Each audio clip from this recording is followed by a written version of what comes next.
नमस्कार दोस्तों। इस ट्यूटोरियल में हम लोग ये सीखने वाले हैं कि किसी HTML फाइल के अंदर background colour CSS, text colour CSS, किसी UI एलिमेंट के अराउंड बॉर्डर कैसे क्रिएट करना है CSS को यूज करके, उस बॉर्डर को कलर कैसे देना है, और देन बैकग्राउंड कलर के अलग अलग टाइप्स क्या होते हैं CSS के अंदर। ये सारी चीजें हम लोग आज सीखने वाले हैं। तो चलिए कोड देखते हैं। यहाँ पे एक HTML टैग है, इसके अंदर एक बॉडी टैग है। अब इस बॉडी टैग के अंदर हमने कई प्रकार के UI एलिमेंट्स को क्रिएट किया है। देखिए यहाँ पे एक पैराग्राफ टैग को हमने क्रिएट किया है। एक्चुअली हर जगह पे पैराग्राफ टैग ही है। ओके, सबसे पहले वाले पैराग्राफ टैग में हम लोग ये टेक्स्ट लिख रहे हैं, दिस इज पैराग्राफ 1।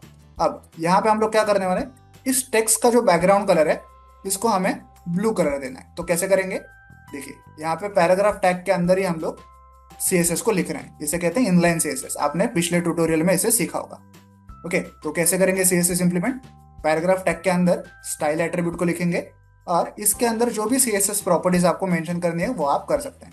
तो यहाँ पे हम लोग बैकग्राउंड कलर इस प्रॉपर्टी को यूज कर रहे हैं और उसकी वैल्यू हम लोग रख रहे हैं ब्लू। ओके, तो यहाँ इस टेक्स्ट के पीछे हमें ब्लू कलर का बैकग्राउंड कलर दिखाई देगा। ठीक है, देन यहाँ पे एक सेकेंड पैराग्राफ टैग है, इसके अंदर हमने लिखा है दिस इज पैराग्राफ 2। अब यहाँ पे हमें क्या करना है, ये जो टेक्स्ट है ना इसका ही कलर हमें चेंज करना है। ओके, इसका कलर हमें रखना है रेड। तो वो कैसे करेंगे, पैराग्राफ टैग के अंदर हमने एक स्टाइल एट्रीब्यूट का यूज किया और यहाँ पे CSS में हमने कलर एट्रीब्यूट का यूज किया है। कलर एट्रीब्यूट से आप टेक्स्ट का कलर चेंज कर सकते हो। ओके, और कलर हमने क्या रखा है, रेड। ओके, तो इस टेक्स्ट का कलर चेंज होकर रेड हो जाएगा। देन यहाँ पे और एक पैराग्राफ टैग है जिसके अंदर हमने दिस इज पैराग्राफ 3 ऐसे लिखा हुआ है। अब हमें क्या करना है, इस टेक्स्ट के अराउंड एक बॉर्डर क्रिएट करनी है और उसे ग्रीन कलर देना है उस बॉर्डर को। ओके, तो वो कैसे करेंगे, स्टाइल एट्रीब्यूट के अंदर हमने बॉर्डर नाम का एट्रीब्यूट यूज किया है, बॉर्डर नाम की प्रॉपर्टी यूज की है। अब उस बॉर्डर की विड्थ कितनी होगी वो हम लोग यहाँ पे मेंशन करना है, टू पिक्सल्स की उसकी विड्थ होगी।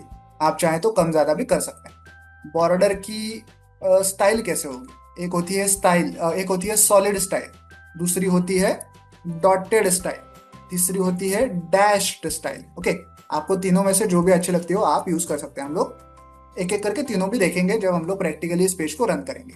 फिलहाल तो हम लोग सॉलिड स्टाइल रखना है बॉर्डर की, और बॉर्डर का कलर होगा ग्रीन कलर। ठीक है, तो यहाँ इस टेक्स्ट के अराउंड हमें ग्रीन कलर की एक बॉर्डर दिखाई देगी। देन यहाँ पे जैसे हमने यहाँ पे जैसे हमने बैकग्राउंड कलर को ब्लू ऐसे सीधा सीधा लिखा था ना, तो ऐसे सीधा सीधा किसी कलर का नाम ना लिखते हुए कलर को लिखने के कुछ और टाइप्स भी होते हैं, वो देखते हैं। देखिए यहाँ पे और एक पैराग्राफ टैग हमने क्रिएट किया है, इसके अंदर लिखा है दिस इज पैराग्राफ 4। अब इस टेक्स्ट का जो बैकग्राउंड कलर है इसे भी हमें चेंज करना है। तो इस बार हम लोग यहाँ पे स्टाइल एट्रीब्यूट में बैकग्राउंड कलर प्रॉपर्टी का यूज कर रहे हैं और यहाँ पे सीधा सीधा किसी भी कलर का नाम ना लिखते हुए हम लोग RGB इस कलर प्रॉपर्टी का यूज कर रहे हैं। ओके, इस कलर फंक्शन का यूज कर रहे हैं। तो देखिए RGB मतलब रेड ग्रीन ब्लू, मतलब आपके कलर में रेड की मात्रा कितनी होगी, ग्रीन की मात्रा कितनी होगी और ब्लू की मात्रा कितनी होगी, ये आपको मेंशन करना है। ओके, पहला होगा रेड, सॉरी ये जो 255 मैंने लिखा है ये होगा कि आपके कलर में रेड की मात्रा कितनी होनी चाहिए। तो मैंने रखा है भाई 255 मैक्सिमम हो सकता है, ओके वैल्यू, और 0 मिनिमम हो सकता है। तो मैंने यहाँ पे रखा है 255। ग्रीन कितना होना चाहिए, ग्रीन होना चाहिए 0। ठीक है, और ब्लू कितना होना चाहिए, ब्लू भी होना चाहिए 0, जो कि हमने यहाँ पे लिखा हुआ है। 255 रेड, 0 हुआ अपना ग्रीन और ब्लू भी हुआ 0।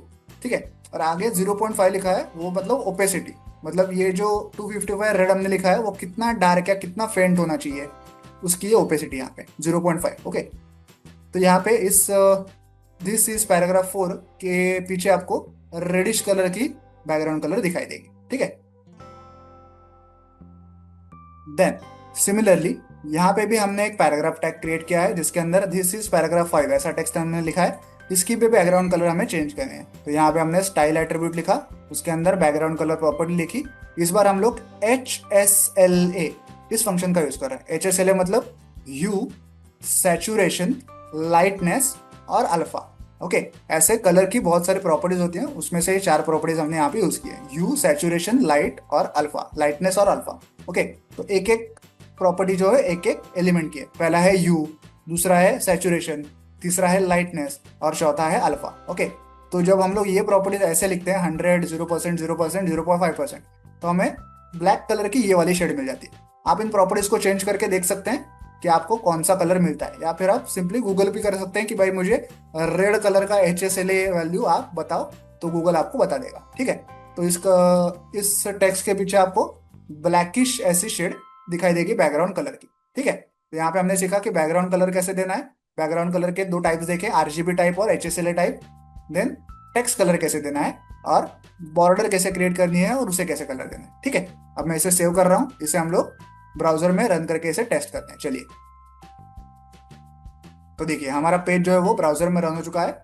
सबसे पहले यहाँ पे हमने दिस इज पैराग्राफ 1 के पीछे ब्लू कलर का बैकग्राउंड कलर दिया है। सेकेंड, दिस इज पैराग्राफ 2 का टेक्स्ट कलर हमने रेड रखा है। दिस इज पैराग्राफ 3 के अराउंड हमने एक ग्रीन कलर की बॉर्डर तैयार की है, देखिए। ओके। दिस इज पैराग्राफ 4 को हमने ऐसा रेडिश कलर दिया है। ओके, हमने वो रेड कलर चूज तो किया था, लेकिन वो ओपेसिटी हमने कम रखी थी, 0.5 रखी थी, इसलिए थोड़ा सा पिंकिश हो गया कलर। और दिस इज पैराग्राफ 5 में हमने वो HSLA वाला कलर यूज किया था, तो मैंने कहा था कि ब्लैक की कोई शेड हमें दिखाई देगी।